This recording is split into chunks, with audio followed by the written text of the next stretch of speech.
واهلا وسهلا فيكم بفيديو جديد. اليوم الفيديو طريقة الكعك المالح من ايدين ست حلبية. يلا نروح للمقادير. عنا هون كيلو طحين، وشو في كمان عنا؟ شمرة ملح، ينسون، حبة بركة، سمسم، محلب، 300 جرام زبدة، 200 جرام زيت مازولة. يلا رح نبلش. هلا شو رح نحط كيلو طحين،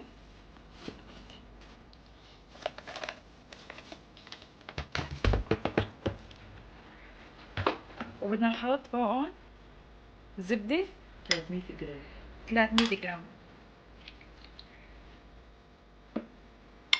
وهلا زيت زيت 200 جرام.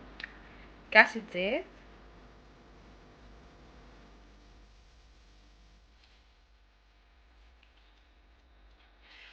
وهاي التوابل معنا، ينسون، وهاي ينسون، معلقة ملح، معلقة صغيرة شمرة، معلقة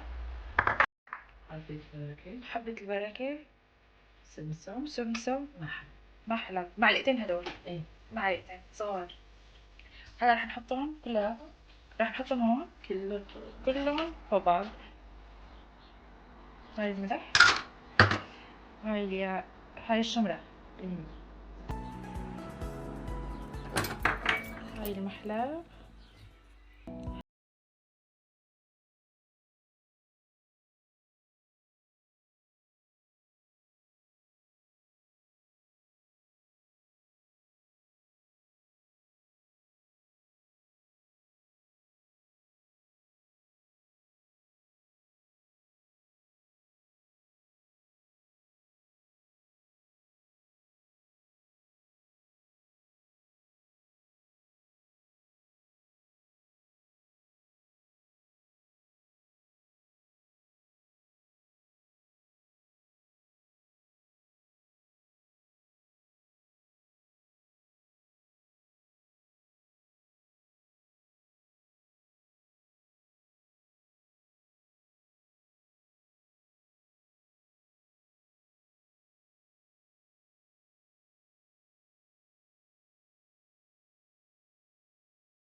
كانت مبسوطة مني وروقت على الآخر. بس ما شاء الله هي كتير سريعة فيهم، يعني ما أخدوا معها نص ساعة شغل، لأن عيار الكعك كان صح، فهو أبدا ما عذبها بالشغل هي عم تشكله ولا شقق ولا أي شيء، فكان كتير شغله سريع. يعني ما شاء الله عن جد شغل مرتب. وهيك بتكون خلصت من تشكيل الكعكات، وهلا رح ناخدن على الفرن. قديش بتاخد وقت بالفرن؟ ايه 10 دقايق.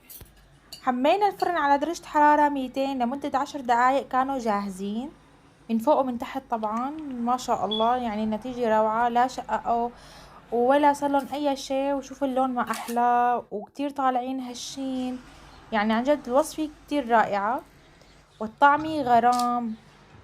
وبحلب قال بيحبوا ياكلوا الكعك المالح جنبه جبنة البيضة وكاسة شاي. وكل محافظة وإلى عاداتها، بس فعلا أنا جربتها وكانت كتير طيبة. وهيك بنكون وصلنا لنهاية الفيديو. بتمنى تشتركوا بالقناة وتعملونا لايك للفيديو. باي.